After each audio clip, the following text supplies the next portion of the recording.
We weren't supposed to do that. And then Aunt Kat came home, and so we went to go see her. And then there's like a hill or a ditch, and so, well, we got over there fine, but coming back was our problem. I was driving. And so she got it stuck, and we tried to push it out. Aunt Kat came over to help. Hannah came over to help.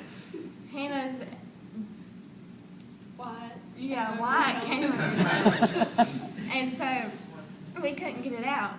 And so we went and we cried because we knew Aunt Joan would be mad at us. Yeah, we thought she was going to kill us. We were scared for our life. Yeah. So we went to go see her, and then She told us to go tell Uncle Bill because it's his golf cart. And so we were crying, and we go to Uncle Bill, and we're like, Uncle Bill, can you get your truck and chain and pull out the golf cart? he starts laughing. laughing. He starts laughing because we were start crying. more. We were like crying, and we thought he would be mad, but he wasn't. He thought it was At all. funny because you were mad.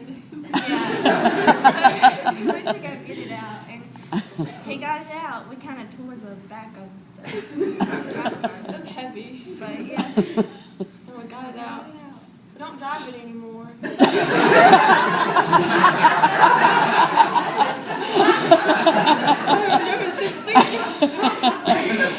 Kind of banned us for the golf cart. All in all. Yeah. That was Uncle Bill. He laughed at us. He never got mad. Ever. He was laughing when he was pulling it out. He's always positive. Yeah.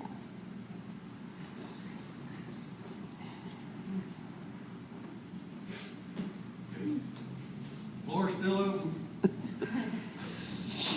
I'd like to say something. Come on. Richard.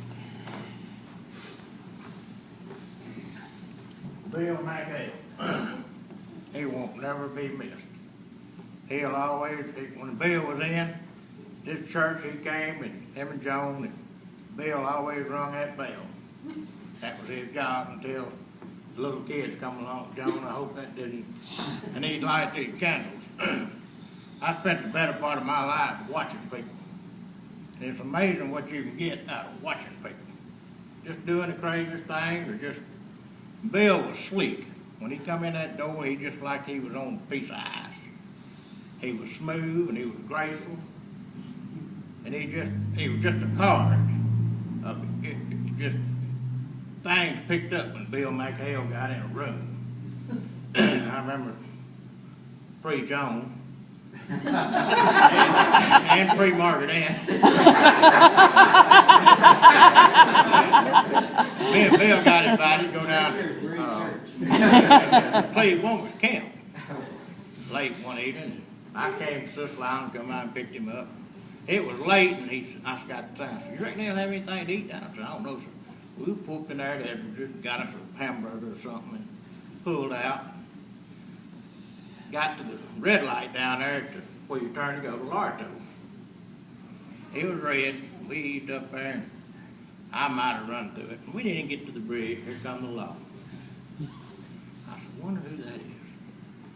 I thought I knowed everybody. Well, I got up there, and it was a new fella. Didn't know him from Adam. So I had my driving license. I had my driving license. I said, Mr. Price, you know you ain't got your seatbelt on. This was way back. I said, what? He said, you ain't got your seatbelt on. I said, well, I had to reach in my front pocket to get my driving license out. It had nothing to do with it. You didn't have your seatbelt on. If you'll just tell me you didn't have your seatbelt on, I said, I'll write you a warning ticket. Well, I got to thinking about them. I might ought to roll the gold on this old boy and just let me go on about my business. And I said, no. I said, I'm telling you now. He shined his light over at Bill, old Bill was over there. Who is that? I said, that's Bill McHale. He acted like he didn't know him. So me and him argued there a little bit. He walked around over at Bill. Bill rolled the window down. Yes, sir. He said, you know him? Yeah, we're going down to Cleveland Woman's hunting camp. He said, if you'll tell him that tell me he didn't have his seatbelt on, so I'll write every one ticket. What'd Bill say?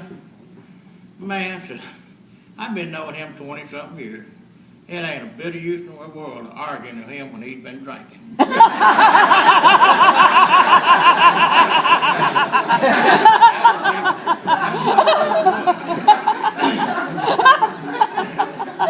Seen Connor shut that door a while ago. I've been leading church up here since we had malfunction with preachers. Anyhow, Bill was there, John one Sunday. For some reason, I forgot to get a program. So I walked back there to get it. Bill done rung the bell and lit the candles, and he was working around over there. I think it must have been Joan's week to cook. She was back there straightening her cake out. Bill, he slid off up there, and he gracefully went around there at that door, and just as smooth as anything you've ever seen in your life. He grabbed that door with his left hand, and if you know anything about watches or combustible engines, everything's timed. Bill went to ease that door too, and Joan stepped through that door. Give him that look. Margaret Ann's got one too. Bill froze up. I mean, he just come to a halt. He full flap speed brakes on, nose drove, stalled it out. Joan give him that look and walked on in here, and Bill shut that door. And we went on to church, and after church back there we was eating. I said, man, do you realize how close you come? Babe, I seen her quit. Said, I knowed better than shut that door on her. He was just fixing to shut that door on Joan. But she give him that look. Every time I hear this bell ring, I'll be thinking about Bill McHale. Because he just, when I'm telling you, y'all know when he walked into a room, things changed. I mean, things picked up. It was just, you never knowed what he was going to say. And, you know, I'd be back there talking to him and Connor about golf. I don't know nothing about golf. And I'd talk about them bats and them little pegs you stick them balls on when you go to take off. And old Bill would be sitting right there. And I think at first Connor kind of thought I was ignorant.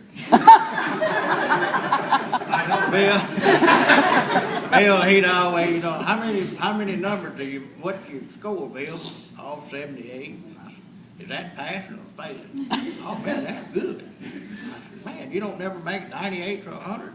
Well, used to we did. Bill McHale was just a true person and a gentleman, and he just was a good person. And like I said, if you come to church up here on Sundays and hear that bell ring, you'll know it's Bill McHale. And he's up there now at them pearly gates. I guarantee you with St. Peter, got him hemmed up. And he's looking down, and he done told him, said, there's my little flock. Yeah. Amen. Yeah. Amen.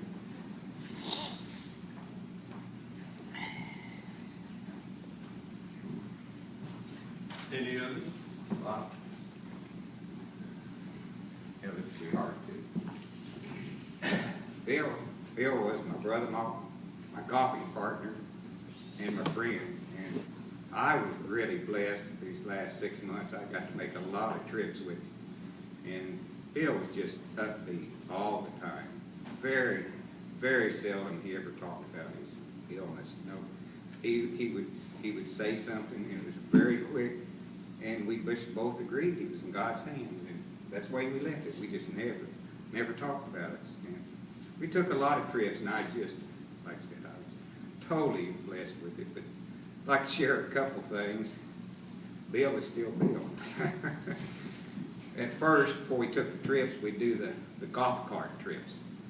Our crew chief, Joan, here would go get the golf cart and give us some instructions on what we would do. One of them was Bill was feeling good enough that we were letting him go on a drive this time. So Joan gave us our instructions, and when she went in, we took off. Immediately, there's this stump that Joan told us to make sure you don't go over. Bill heads right forward. And I'm sitting there, and I say, Bill, we're not supposed to do this. And went over it. See, kept going. Then heading to Justin's trailer. A couple things I said, Bill, we're not supposed to. Then, you know, he'd say his normal thing.